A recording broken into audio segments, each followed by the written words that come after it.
Hello, guys. This is Mortgage Martin, and today I have Helen Chong with the Haylen Group. Helen is a realtor, real estate investment advisor, and coach, a Forbes speaker, and I believe she volunteers a lot through the Santa Clara County Association of Realtors. Helen, how are you doing? Oh, I'm doing great. Thank you so much for having me. Awesome. Yeah. Very happy to have you on the show. Seems like you have a lot of real estate experience. Maybe we can get started by maybe touching on how you got in the industry. I think 99% of the realtors got into industry from their first career and then transitioned. And same for me. I used to be Yeah. a pension fund analyst who actually analyzed and putting together these investment report for our clients. And in 2001, around there, internet bubble busted. So I literally watched all these pension funds drop 65% in value. And I'm just like, I'm not going to be relying on my pension funds for sure. And I want to find another way that I have more control over my retirement. So I started doing a lot of research and I fell in love with real estate investments because you have so many creative ways to do it. And then on top of that, you kind of can do your own analysis and have a pretty good sense and predictability on what your future evaluation is going to be. So that's how I started in real estate. Awesome. That's awesome. Yeah, it looks like you have a really good background. Um, Maybe the first question I'd like to touch on is how can you, as an agent, help buyers or first time home buyers through the home Mm. buying process? Well, I think first of all, I think we need to really educate. I'm really big on educating our clients. So we do a monthly Bay Area housing market update. Mm. So I tell basically through my own research statistics and share the data with our our audience, right? Excuse me. And then I also invite speakers to come to speak based on their expertise. So education for me is really important for me to educate our clients. And then secondly, first-time home buyer, no matter if you're selling or buying, is so stressful. Right. I would we really do handhold our clients every step of the way because it's just overwhelming. Yeah. And literally, we were just talking to another first-time home buyer before this call, and she said that she had been looking for a home for 3 years, and she had another realtor's been helping her, and they're not getting anywhere. So our first step is providing a lot of research analysis to show them and guide them and narrow down all these from all this big data, and then how do we narrow it down to different neighborhoods Yeah. and then start to filtering out all these properties. It's And then we have to also, there's just so many different facets. It's like from okay, how to do a pre-approval correctly, how do we look at a home so that we're not only looking at the staging furniture but actually looking at the location, and then these the expensive items of a home to make sure you're okay. Yeah. Another client of ours right now, we're dealing with mold issues. How do we remediate Oh, this mold issues? Is it really important, or is it just like a normal mold levels? yeah. So yeah, I mean, there are just so many things that we can continue on and on and on about how to help first time home buyer. But back to the beginning, education is the most important thing. Yeah, that's awesome. That's great. And on the flip side, how can you as an agent help sellers? What makes you special as an agent? It's funny because I am little in the middle of helping a seller that used to write for Realtor.com. So she knows real Wow, estate very, very well. that's And cool. yeah, but then she said, Helen, during this process, I know why we need to use agent, but sometimes I thought that I know everything until now I am in the middle of this selling process and realizing how important it is to use an agent because you get so emotional into the process. You get so Mm. stressed out. You cannot make really objective decision, and you need somebody who's experienced and who can guide you through it. No matter how experienced you are, even for myself, if I am going to sell my house, I can tell you I'll be making the wrong decision because it's my own property. Mhm. So sometimes an agent, you need to find one that not only know how to market it, but really guiding you through so that you don't feel as stressful. It will be stressful for sure. It's just that it can eliminate most of the stress for you, and then helping you make the right decision, not putting in too much money to remodel your home that you're not getting the return on investment when you sell it. Yeah. Yeah. Just, I guess making it, not saying doing the minimum, but purchasing the most cost efficient countertops, cabinets, right? To get the most bang for your buck, right? Yeah, and sometimes you may not want to do the countertops and cabinets because the timing, like right now, we have supply chain issues. If you are going to do the countertop or the cabinetry, it's going to push your sale for the next 2 3 months. So the timing is also really important. Yeah. Wow, that's interesting. That's a very good point that you bring up about the emotions, right, involved. And I never really thought about that. Even as an agent, would you want to sell your house, right? There is a lot of emotion involved, and Hmm. can an agent handle that? I don't know. That's Yeah, and I think agent sometimes not only we are real estate sales people, but we are more like a real estate advisor, consultant, and then sometimes even a counselor. We have to help our clients to calm down, step back, look at the big picture again, and then okay, let's do.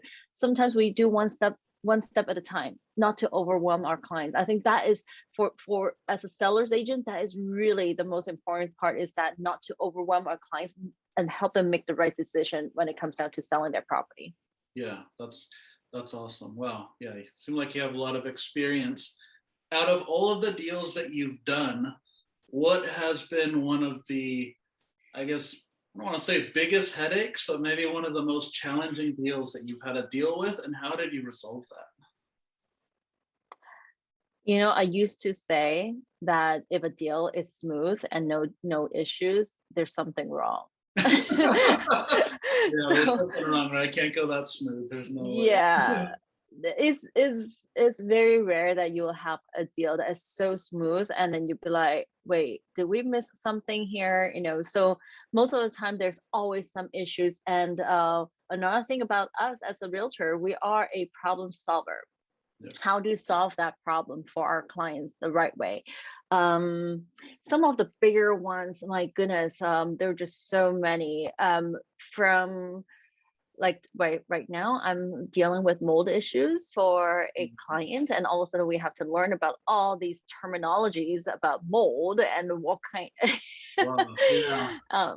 Yeah, and then how to remediate it. And we are not mold specialists, but we still need to understand, right, how to remediate these issues for our clients. Is it even worth it to move forward? And if it's a commercial deal, sometimes we have issues with tenants. How do we handle the tenant situation? And I think one of the bigger things is actually really not the client's issues, is really dealing with other agents. I think that is actually sometimes the hardest part in a transaction, Yeah. is that you cannot get through the other agent, and that agent doesn't really seem to either not they're not qualified, they don't know what they're doing, Yeah. and or they are trying to make you look like you don't know what you're doing, Yeah. so that they don't have to agree or work with you on that. I think that's the hardest part. It's really hard to work with unethical agents also, if they say they're trying to do something to hide a fact, or they're trying to do something that so that they can double end the deal instead. Those are probably more difficult transactions for me to deal with, that because first is that I cannot understand why some agents would do the way they do. But then and then when I meet really amazing agents, I'm like so grateful how Right. some agents, like, yeah, they focus on quality, not just quantity. Yeah. That's funny that you brought that up. I'm in a few Facebook investor realtor groups, and yesterday I posted a question in a realtor group. I asked them, what are the top 3 issues that you deal with? And one of the issues was dealing with incompetent agents or rude agents or brokers, unfortunately. And in my past, I feel like I've came across several of them as well, unfortunately. But you do find those few agents that you click with, and they're amazing, and you just totally forget about all those bad people that you worked with in the past. So yeah. Yeah, and I think it gives you some hope as well, because for every single one of us to come into this industry, we can't deny it, right? Real estate industry has had a really bad reputation, Yeah. and now we are coming in here. We are trying to elevate that standard to make the real estate people look a little bit better. And as an example, we were dealing with some issues, again, issues with the transaction. So you try to work with the other agent. We all try to fight for our own clients. But and we talked about a transaction is very emotional. So now we are the agents. How are we going to control our own emotion?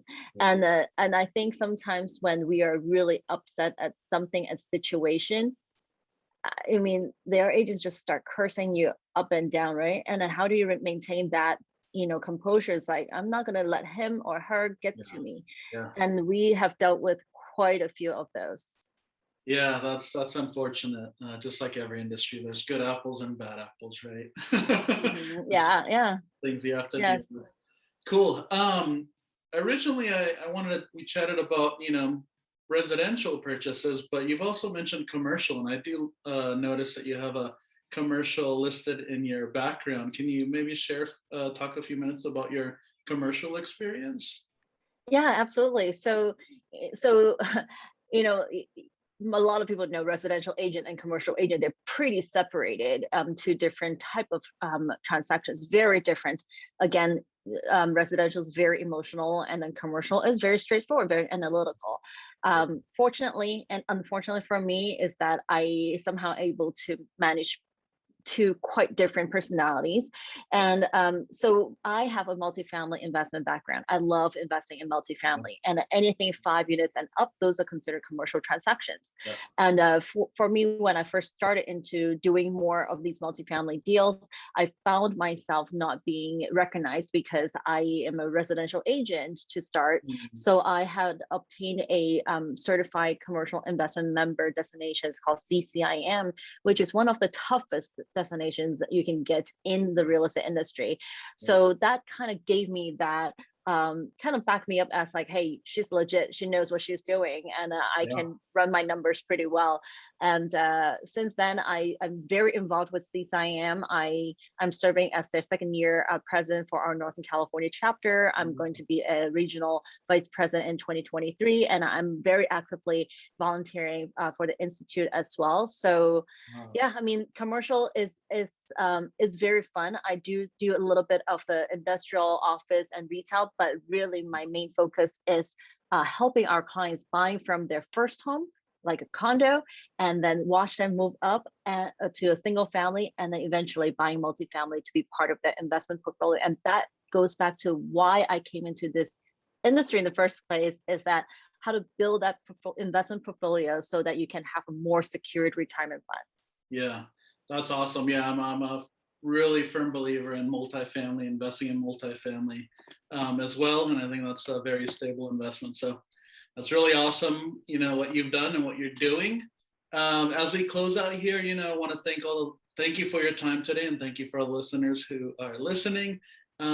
Also, what is the best way for people to reach out to you?